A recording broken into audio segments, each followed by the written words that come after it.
നമസ്കാരം. മാസ്റ്ററിങ് എഡ്യൂടെക്കിലേക്ക് എല്ലാവർക്കും സ്വാഗതം. ഇന്നത്തെ ക്ലാസ്സിൽ നമ്മൾ വേഡിനെ കുറിച്ചിട്ടാണ് ഡിസ്കസ് ചെയ്യാൻ പോകുന്നത്. അപ്പോൾ നമുക്ക് പഠിക്കാനുള്ളത് ഓഫീസാണ്. അതിൽ വേഡ്, എക്സൽ, പവർ പോയിൻ്റ് ആവശ്യമാണ്.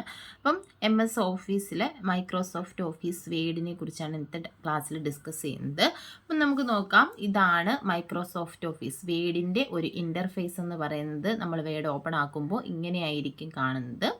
അപ്പോൾ ഇവിടെ ഏറ്റവും മുകളിലായിട്ട് ഒരു ബാറുണ്ട്. അതിനെ നമ്മൾ ടൈറ്റിൽ ബാർ എന്നാണ് പറയുന്നത്. ഏറ്റവും മുകളിലായിട്ട് കാണപ്പെടുന്ന ഈ ഒരു ബാറാണ് ടൈറ്റിൽ ബാർ എന്ന് പറയുന്നത്. അപ്പോൾ ഈ ടൈറ്റിൽ ബാറിൻ്റെ ഏറ്റവും മുകളിൽ, ഇത് ടൈറ്റിൽ ബാർ എന്ന് പറഞ്ഞാൽ നെയിം ഓഫ് ദി ഡോക്യുമെൻറ്റ്. നമ്മൾ ഡോക്യുമെൻറ്റ് തയ്യാറാക്കാൻ വേണ്ടിയിട്ടാണല്ലോ വേഡ് യൂസ് ചെയ്യുന്നത്. അപ്പോൾ ആ ഡോക്യുമെൻറ്റിൻ്റെ നെയിമാണ് ടൈറ്റിൽ ബാറിൽ കാണപ്പെടുന്നത്. ഇവിടെ നിങ്ങൾക്ക് കാണാൻ പറ്റും എന്താണ് ഡോക്യുമെൻറ്റ് 1 എന്ന് കാണുന്നു. അതെന്താണ് ഈ ഡോക്യുമെൻറ്റിൻ്റെ ഞാനിപ്പോൾ ഒരു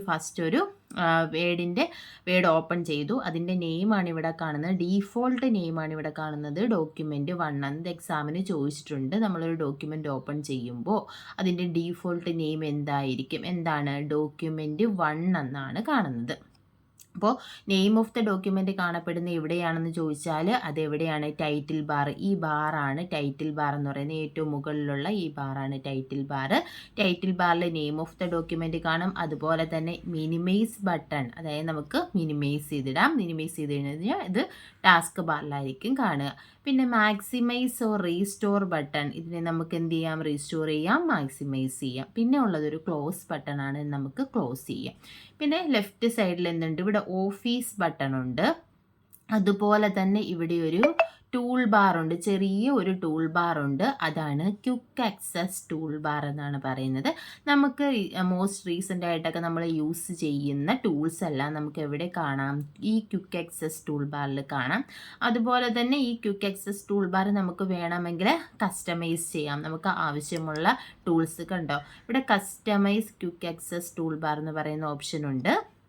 അപ്പോൾ ഇതെടുത്തു കഴിഞ്ഞാൽ ഇവിടെ അത്യാവശ്യമുള്ള ഓപ്ഷൻസ് ആയി ന്യൂ, ഓപ്പൺ, സേവ്, ഇമെയിൽ, അങ്ങനെയുള്ള കുറേ ടൂൾസ് ഇവിടെ ഉണ്ട്. അപ്പോൾ നമുക്ക് ഏത് വേണോ അത് നമുക്കിവിടെ ടിക്ക് ചെയ്ത് കൊടുക്കാം. ഇപ്പം ഞാൻ ന്യൂ വേണ്ട, ഇവിടെ ടിക്ക് ഉണ്ട്. ഇത് മാറ്റി കഴിഞ്ഞ് കഴിഞ്ഞാൽ ന്യൂ എന്ന് പറയുന്ന ഓപ്ഷൻ ഇവിടുന്ന് പോകും. നമുക്ക് വേണമെങ്കിൽ ഇതെടുത്തിട്ട് എന്ത് ചെയ്ത് കൊടുക്കാം? ടിക്ക് ചെയ്ത് കൊടുത്തു കഴിഞ്ഞാൽ ആ ഒരു ഓപ്ഷൻ ഇവിടെ വരും. ഇത് കണ്ടോ, ന്യൂ ഇവിടെ വന്നു. ഇങ്ങനെ നമുക്ക് എന്ത് ചെയ്യാം? ഈ ക്വിക്ക് ആക്സസ് ടൂൾ ബാറിനെ കസ്റ്റമൈസ് ചെയ്യാം. അപ്പോൾ ഇതെവിടെയാണ് കാണുന്നതെന്ന് ചോദിച്ചിട്ടുണ്ട്. Quick access tool bar title ബാറിൻ്റെ ലെഫ്റ്റ് സൈഡിലായിട്ടായിരിക്കും ഏത് കാണുന്നത്? ക്വിക്ക് ആക്സസ് ടൂൾ ബാർ കാണുന്നത്. ഇപ്പം നോക്കി, നമുക്ക് ഏതെങ്കിലും ഒരു ടൂൾ ഇവിടെ കൊണ്ടുവരണമെങ്കിൽ നമുക്ക് കൊണ്ടുവരാം. ഇപ്പോൾ അണ്ടർലൈൻ എന്ന് പറയുന്ന ഒരു ഓപ്ഷൻ എനിക്ക് ക്വിക്ക് ആക്സസ് ടൂൾ ബാറിൽ ഇല്ല. അതിന് ഞാൻ എപ്പോഴും യൂസ് ചെയ്യുന്ന എനിക്ക് വേണമെങ്കിൽ നമ്മൾ റൈറ്റ് ബട്ടൺ ക്ലിക്ക് ചെയ്യുക. എന്നിട്ട് add to quick access tool bar എന്ന് പറയുന്ന ഓപ്ഷൻ ഉണ്ട്. ഇത് കൊടുത്തു കഴിഞ്ഞാൽ അണ്ടർലൈൻ എവിടെ വരും? നമ്മുടെ ക്വിക്ക് ആക്സസ് ടൂൾ ബാറിൽ വരും. ഇത് വേണ്ടാന്നുണ്ടെങ്കിൽ നമുക്ക് എന്ത് ചെയ്യാം? ഇതിനെ നമുക്ക് റിമൂവ് ചെയ്യുകയും ചെയ്യാം. ഈ ആഡ് ചെയ്തതിനെ നമുക്ക് വേണ്ടാന്നുണ്ടെങ്കിൽ എന്ത് ചെയ്യാം? നമുക്ക് റിമൂവ് ചെയ്യാം. ഇനി ക്വിക്ക് ആക്സസ് ടൂൾ ബാറിൽ മെയിനായിട്ടും കാണപ്പെടുന്നത് ഏതൊക്കെയാണെന്ന് വെച്ചാൽ ഇതാണ് നമ്മുടെ അൺഡു, റിഡു, അങ്ങനെയുള്ള ഓപ്ഷൻസ് ഒക്കെ ആയിരിക്കും. ക്വിക്ക് ആക്സസ് ടൂൾ ബാറിൽ അൺഡു, റിഡു, സേവ് അങ്ങനെയുള്ള ഓപ്ഷൻസ് ഒക്കെ ആയിരിക്കും മെയിനായിട്ട് ക്വിക്ക് ആക്സസ് ടൂൾ ബാറിൽ ഉണ്ടാവുക. ബാക്കിയുള്ളത് നമുക്ക് വേണമെങ്കിൽ കസ്റ്റമൈസ് ചെയ്യാം. പിന്നെ ഇതിൽ നമ്മുടെ വേഡ് ആദ്യം നമ്മൾ പറഞ്ഞു ഏതാണ്? Title bar. Name of the document കാണപ്പെടുന്നത് ടൈറ്റിൽ ബാറിലാണ്. ഡീഫോൾട്ട് നെയിം എന്ന് പറയുന്നത് ഡോക്യുമെൻ്റ് 1 ആണ്. അത് ഇമ്പോർട്ടൻ്റ് ആണ്.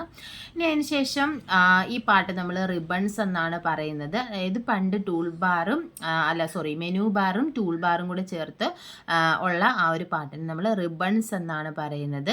ഇതിലിവിടെ ഓരോ ടാബുകളായിട്ടാണ് തിരിച്ചിരിക്കുന്നത്. ഫസ്റ്റ് ടാബ് എന്ന് പറയുന്നത് ഹോം, അടുത്തത് insert, next page layout, reference, mailings, review, view. ഇത്രയും ടാബ്സ് ആണ് നമ്മുടെ വേർഡിനകത്തുള്ളത്. അപ്പം home, insert, page layout, references, mailings, review and view tab. ഇത്രയും ടാബുകളാണ് മെയിനായിട്ടുമുള്ളത്. ഹോം ടാബിൽ ക്ലിക്ക് ചെയ്യുമ്പോൾ നമുക്ക് വരുന്ന ടൂൾസ് ആയിരിക്കില്ല ഇൻസേർട്ട് ടാബിൽ ക്ലിക്ക് ചെയ്യുമ്പോൾ വരുന്നത്. ഓരോ ടാബിനും അനുസരിച്ച് ഓരോ ടൂൾസ് ഉണ്ട്. ആ ടൂൾസ് ആയിരിക്കും ആ ടൂൾ ബാറിലായിട്ട് കാണപ്പെടുന്നത്. അപ്പം ഇതിനെയാണ് എന്ത് പറയുന്നത്? റിബൺ എന്ന് അറിയപ്പെടുന്നത്. അതും എക്സാമിന് ചോദിച്ചിട്ടുണ്ട്.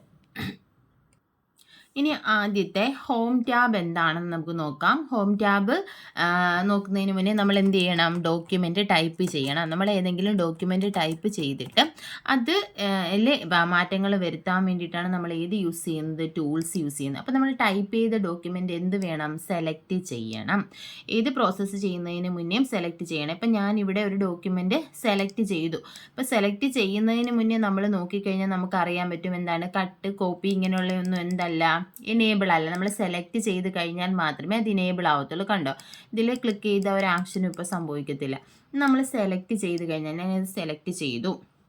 ഇനി ഹോം ടാബിലെ ഫസ്റ്റ് ഗ്രൂപ്പ് ഓരോ ഗ്രൂപ്പായിട്ടാണ് ഇതിനെ തിരിച്ചിരിക്കുന്നത്. കണ്ടോ, ഇവിടെ ഇങ്ങനെ നമുക്ക് കാണാൻ പറ്റും. അപ്പോൾ ഫസ്റ്റ് ഗ്രൂപ്പ് എന്ന് പറയുന്നത് ക്ലിപ്പ് ബോർഡ് ബ്ലോക്കാണ്. ഇതെന്താണ്? Clip board block. ഈ ക്ലിപ്പ് ബോർഡ് ബ്ലോക്കിനകത്ത് ഇങ്ങനെ തന്നെ നമ്മൾ പഠിക്കണം. ഹോം ടാബിലെ ആദ്യത്തെ ബ്ലോക്ക് ഏതാണ്? Clip board block. ഇതിനകത്ത് എന്തൊക്കെയുണ്ട് അങ്ങനെ പഠിച്ചു പോയാൽ നമുക്ക് ക്വസ്റ്റ്യൻ ചോദിച്ച് എഴുതാൻ പറ്റത്തുള്ളൂ. അപ്പോൾ ഹോം ടാബിലെ ഫസ്റ്റ് ബ്ലോക്ക് എന്ന് പറയുന്നത് ക്ലിപ്പ് ബോർഡ് ബ്ലോക്കാണ്. ക്ലിപ്പ് ബോർഡ് ബ്ലോക്കിനകത്തുള്ള ഓപ്ഷൻസ് എന്ന് പറയുന്നത് കട്ടുണ്ട്, കോപ്പി ഉണ്ട്, പേസ്റ്റ് ഉണ്ട്, അതുപോലെ തന്നെ ഫോർമാറ്റ് പെയിൻറ്റർ. ഈ 4 ഓപ്ഷൻസ് ആണ് ക്ലിപ്പ് ബോർഡ് ബ്ലോക്കിനകത്തുള്ളത്. അപ്പോൾ ഇത് 4 എങ്ങനെയാണ് വർക്ക് ചെയ്യുന്നതെന്ന് നോക്കാം. നമ്മളിത് സെലക്ട് ചെയ്തതിന് ശേഷം കട്ട് കൊടുത്തു കഴിഞ്ഞാൽ എന്ത് ചെയ്യും? ഞാൻ കട്ട് കൊടുത്തു, അത് അവിടെ നിന്ന് പോയി. നമ്മൾ കട്ട് ചെയ്യുക അല്ലെങ്കിൽ മൂവ് ചെയ്യുക, ഒരിടത്തു നിന്ന് മറ്റൊരിടത്തേക്ക് മൂവ് ചെയ്യാൻ വേണ്ടിയിട്ട് ഏതാണ് യൂസ് ചെയ്യുന്നതെന്ന് ചോദിച്ചാൽ ഏതാണ്?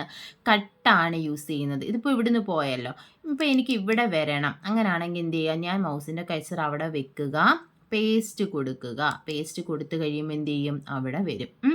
അപ്പോൾ ഇവിടുന്ന് ഞാൻ മൂവ് ചെയ്തു ഇവിടെ കൊണ്ട് വെക്കുകയാണ് ചെയ്തത്. അതാണ് കട്ട്. ഒരു സ്ഥലത്ത് നിന്നും ഒരു ഡോക്യുമെൻറ്റിനെ മൂവ് ചെയ്ത് മറ്റൊരു സ്ഥലത്തേക്ക് കൊണ്ടുപോകാൻ അല്ലെങ്കിൽ ടെക്സ്റ്റിനെ മൂവ് ചെയ്യാൻ വേണ്ടിയിട്ടാണ് ഏത് യൂസ് ചെയ്യുന്നത്? കട്ടെന്ന് പറയുന്ന ഓപ്ഷൻ യൂസ് ചെയ്യുന്നത്. ഇനി കോപ്പിയുടെ പ്രത്യേകത എന്താ? എനിക്ക് ഇവിടെയും വേണം. അങ്ങനെയാണെന്നുണ്ടെങ്കിൽ ഞാൻ ഈ ടെക്സ്റ്റ് സെലക്ട് ചെയ്തു, കോപ്പി ക്ലിക്ക് ചെയ്തു. അതിന് ശേഷം നമ്മൾ വേണ്ടടുത്ത് വെച്ചിട്ട് പേസ്റ്റ് കൊടുക്കുക. പേസ്റ്റ് കൊടുത്തപ്പോൾ ഒറിജിനൽ പൊസിഷനിലും ഉണ്ടാകും, നമ്മൾ കോപ്പി ചെയ്ത പൊസിഷനിലും ഉണ്ടാകും. ഇതാണ് കോപ്പി. അപ്പോൾ ഇതാണ് കട്ടും കോപ്പിയും തമ്മിലുള്ള ഡിഫറൻസ്. പേസ്റ്റ് ചെയ്ത് എന്തിനാണ്? നമ്മൾ കട്ട് ചെയ്തതോ കോപ്പി ചെയ്തതോ ആയ ഡോക്യുമെൻറ്റിനെ മറ്റൊരു സ്ഥലത്ത് പേസ്റ്റ് ചെയ്യാനാണ് ഏത് യൂസ് ചെയ്യുന്നത്? പേസ്റ്റ് എന്ന് പറയുന്ന ഓപ്ഷൻ യൂസ് ചെയ്യുന്നത്. ഇനിയുള്ളത് ഫോർമാറ്റ് പെയിൻറ്ററാണ്. അത് നമ്മൾ ഫോർമാറ്റിംഗ് പഠിച്ചതിന് ശേഷം ഫോർമാറ്റ് പെയിൻറ്ററിനെ പറ്റി പഠിക്കുക. അതായത് ഫോർമാറ്റിങ്ങിനെ കോപ്പി ചെയ്യാനാണ് ഫോർമാറ്റ് പെയിൻറ്റർ യൂസ് ചെയ്യുന്നത്. നമുക്ക് അടുത്ത ക്ലാസ്സിൽ ഡിസ്കസ് ചെയ്യാം. ഇപ്പോൾ നമ്മൾ കട്ട് പഠിച്ചു. കട്ടിൻ്റെ ഷോർട്ട് കട്ട് എന്താണ്? ഈ കട്ട് എന്തിൻ്റെ ആകൃതിയിലാണ് ഇരിക്കുന്നത്? ഒരു കത്രികയുടെ ആകൃതിയിലല്ലേ ഇരിക്കുന്നത്. കത്രികയുടെ ഷേപ്പ് എന്താണ്? നോക്കൂ, ഒരു എക്സിൻ്റെ ഷേപ്പാണ് അല്ലേ? നോക്കിയേ. അപ്പം Ctrl+X കട്ടിൻ്റെ ഷോർട്ട് കട്ട് കീ എന്ന് പറയുന്നത് Ctrl+X ആണ്. ഷോർട്ട് കട്ട് കീയും പഠിച്ച് തന്നെ പോവുക. അടുത്തത് കോപ്പിയുടെ ഷോർട്ട് കട്ട് കീ എന്താണ്? Ctrl+C ആണ് കോപ്പിയുടെ ഷോർട്ട് കട്ട് കീ. പേസ്റ്റ് ആണെങ്കിൽ Ctrl+V ആണ്. ഫോർമാറ്റ് പെയിൻറ്ററിൻ്റെ ഞാൻ കൂടെ തന്നെ പറഞ്ഞേക്കാം. കോപ്പി Ctrl+C ആണെങ്കിൽ ഫോർമാറ്റ് പെയിൻറ്റർ ഫോർമാറ്റിങ്ങിനെ കോപ്പി ചെയ്യാനാണ് യൂസ് ചെയ്യുന്നത്. അപ്പോൾ ഫോർമാറ്റ് പെയിൻറ്ററുടെ ഷോർട്ട് കട്ട് കീ Ctrl+Shift+C ആണ്. അപ്പോൾ Ctrl+C എന്ന് പറയുന്നത് കോപ്പിയും Ctrl+Shift+C എന്ന് പറയുന്നത് format painter, Ctrl+X cut, paste Ctrl+V. ഇനി നോക്കിയേ, നമ്മുടെ ഈ ക്ലിപ്പ് ബോർഡ് എക്സാമിന് ചോദിക്കും. നമ്മൾ കട്ട് ചെയ്തതോ കോപ്പി ചെയ്തതോ ആയ ഡേറ്റ അല്ലെങ്കിൽ ടെക്സ്റ്റിനെ താൽക്കാലികമായി സ്റ്റോർ ചെയ്യുന്നത് എവിടെയാണ് സ്റ്റോർ ചെയ്യുന്നത്? ക്ലിപ്പ് ബോർഡിലാണ് സ്റ്റോർ ചെയ്യുന്നത്. അതായത് നമ്മളിപ്പോൾ കട്ട് ചെയ്തതിന് ശേഷം ഞാൻ അതിനെ പേസ്റ്റ് ചെയ്തില്ല. പേസ്റ്റ് ചെയ്യുന്നത് വരെ അതിനെ താൽക്കാലികമായി സ്റ്റോർ ചെയ്യുന്ന എവിടെയാണ്? ഈ ക്ലിപ്പ് ബോർഡിലാണ് സ്റ്റോർ ചെയ്യുന്നത്. ഇനി ഇവിടെ ക്ലിക്ക് ചെയ്തു, അതിനെ പേസ്റ്റ് ചെയ്തു. അപ്പോൾ എക്സാമിന് പലതവണയും ചോദിച്ചിട്ടുണ്ട് ഇത്. നമ്മൾ കട്ട് ചെയ്തതോ കോപ്പി ചെയ്തതോ ആയ ഡോക്യുമെൻറ്റിനെ താൽക്കാലികമായി സ്റ്റോർ ചെയ്യുന്നത് എവിടെയാണ് സ്റ്റോർ ചെയ്യുന്നത്? ക്ലിപ്പ് ബോർഡിലാണ് സ്റ്റോർ ചെയ്യുന്നത്. അപ്പോൾ ഹോം ടാബിൽ ആദ്യം വരുന്ന ഗ്രൂപ്പാണ് clipboard block. Clipboard ബ്ലോക്കിനകത്തുള്ള ഓപ്ഷൻസ് ആണ് cut, copy, paste and format painter. അപ്പോൾ ഫോർമാറ്റ് പെയിൻറ്റർ നമുക്ക് അടുത്ത ക്ലാസ്സിൽ ഡിസ്കസ് ചെയ്യാം. അപ്പോൾ ക്ലാസ്സുകൾ ഇഷ്ടപ്പെട്ടു എന്ന് വിശ്വസിക്കുന്നു. ക്ലാസ്സിൽ മനസ്സിലാവുകയാണെന്നുണ്ടെങ്കിൽ ലൈക്ക് ചെയ്യുക, ഷെയർ ചെയ്യുക, സബ്സ്ക്രൈബ് ചെയ്യുക. താങ്ക്